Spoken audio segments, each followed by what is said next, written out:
Uma pesquisa publicada no site Maringá Post mostra que em 73 anos de história, apenas 13 mulheres foram eleitas vereadoras em Maringá.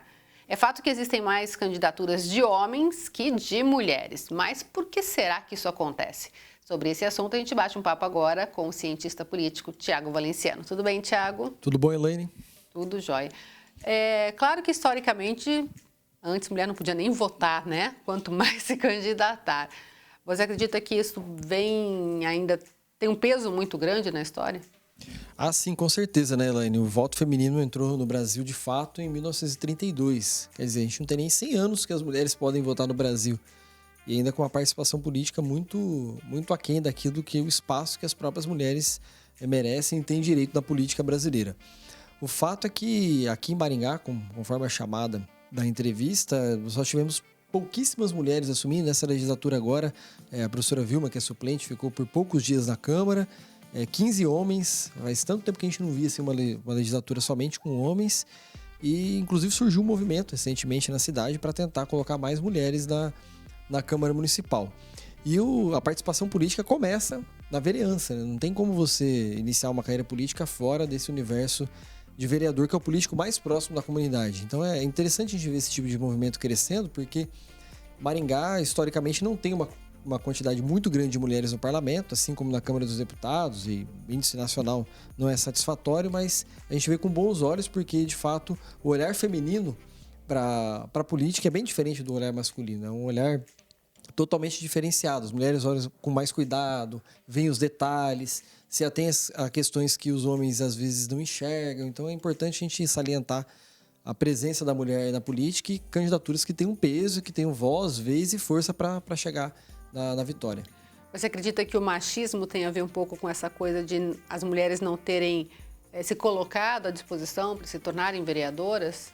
Daí a necessidade até de um movimento para incentivar? Mais do que incentivar, a necessidade da mulher ser protagonista da sua própria história. Acho que passa muito por isso. O ambiente da política é um ambiente dos homens. Historicamente, o homem que participa da política, ele que faz parte, cuidava dos negócios da casa. As mulheres não podiam nem trabalhar, até não tanto tempo assim atrás, se a gente olhar em relação à própria história mundial.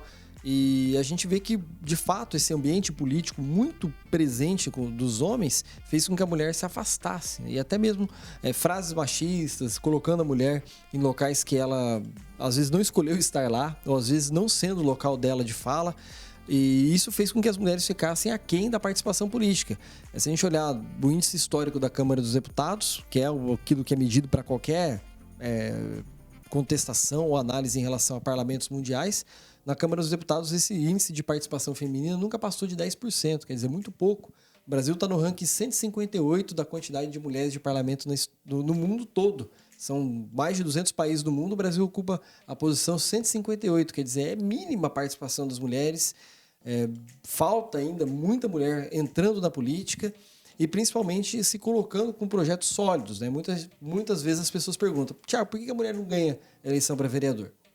Às vezes por falta de articulação, às vezes pela sociedade não entender que seja a hora de determinada mulher ser eleita, e às vezes até mesmo por intimidade maior com os projetos políticos da cidade.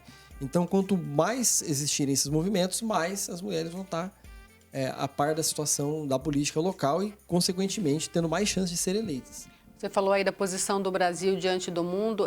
Existem países que já estão muito mais avançados, assim? Já tem muitas mulheres atuando? Assim, na própria América Latina a gente fica atrás de quase todos, né? Não tem...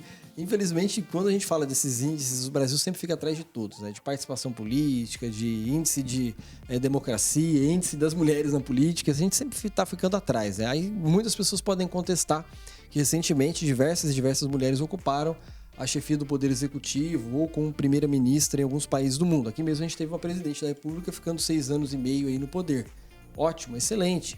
Mas não basta você somente chegar ao topo do poder, e sim a mudança verdadeira da política acontece, como um ideólogo do parlamento, acontece no parlamento, não tem saída. Você tem que estar participando dentro das fileiras do parlamento. É ali que acontecem os debates, é ali que as discussões mais fortes e mais acaloradas no município, no estado e no país vão acontecer, e é ali que a mulher precisa começar a carreira política e se inteirar mais do que tudo. Na Europa, a gente tem exemplos de mais mulheres? Assim, quase todos os países da Europa, mais mulheres participando. Finlândia, Dinamarca, Suécia, esses países que eu visitei alguns parlamentos na Europa, principalmente o parlamento dinamarquês, que eu acho muito engraçado, né? Eles têm várias e várias bancadas lá, e a bancada feminina é uma das maiores do parlamento, né? Eles estão muito firmes em relação a isso. As mulheres são líderes partidárias, que é uma coisa que a gente não vê muito aqui no Brasil. Uma liderança partidária, que quem comanda a Câmara dos Deputados são os líderes partidários, líder do governo, líder da oposição, líder de cada partido ou de cada bancada partidária, isso a gente não tem.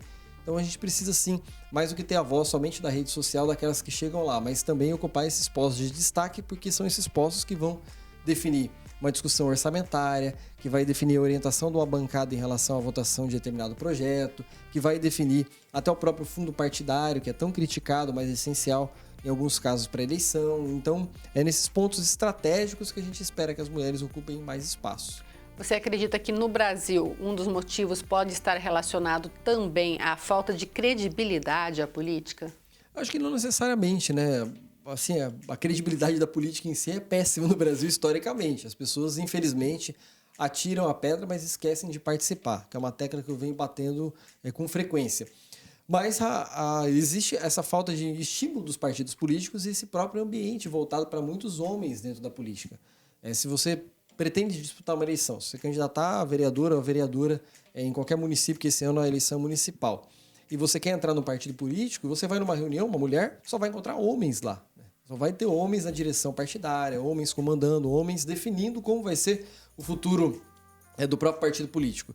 E é necessário ter a presença das mulheres. Muitas pessoas colocam aquela cota de mulheres que está na lei eleitoral, que é uma mentira, né? Na verdade, a lei eleitoral exige que tenha 30% de alguns dos gêneros, masculino ou feminino. Não fala em cota de mulheres, né? Volta e meia vai aparecer isso aí na imprensa nos próximos dias, mas na verdade, o fato é que você pode ter 70% de candidatas mulheres e 30% de homens, não tem problema nenhum.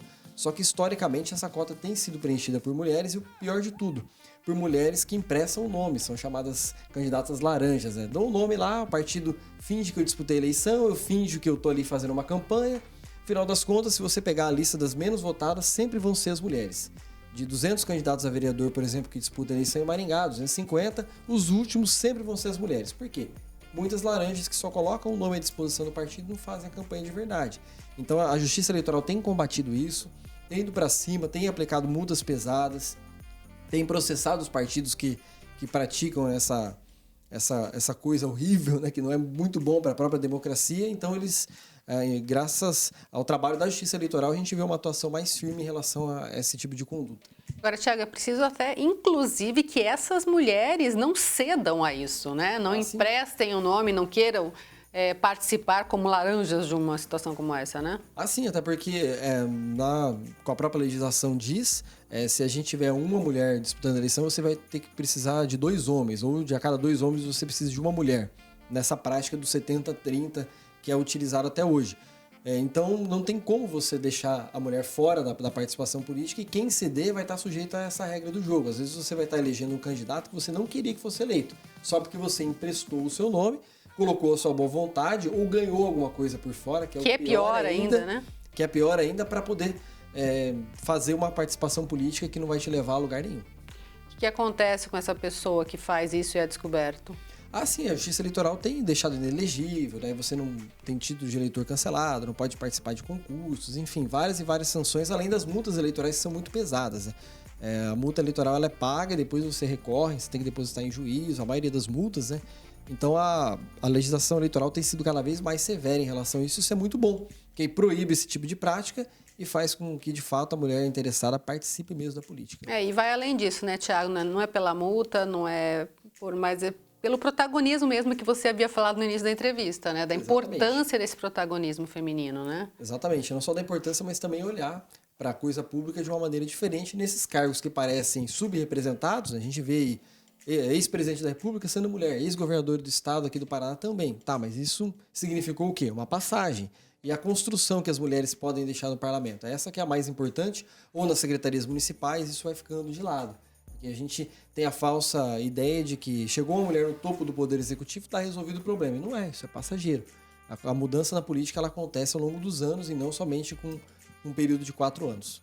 E é legal também que se estude, se empenhe, se conheça bem, né, no que se está entrando e não se entre, porque o Thiago me convidou e eu fui, né? Não necessariamente, né? A gente tem que ver que as próprias cláusulas de barreira que foram colocadas para extinguir aqueles partidos que não têm representatividade política nenhuma, elas são necessárias justamente para quê? Para você conhecer de fato uma bandeira partidária, para você diminuir a quantidade de partidos no país. Com menos partidos, eu acredito que a gente vai ter uma operação política melhor. Que aí a pessoa vai numa reunião, vai num evento online, que agora está na moda, participa de uma live sabendo o que é aquele partido político. Não necessariamente só fui lá porque alguém me chamou. Tá certo. Muito obrigada, viu, mais uma vez pela participação aqui.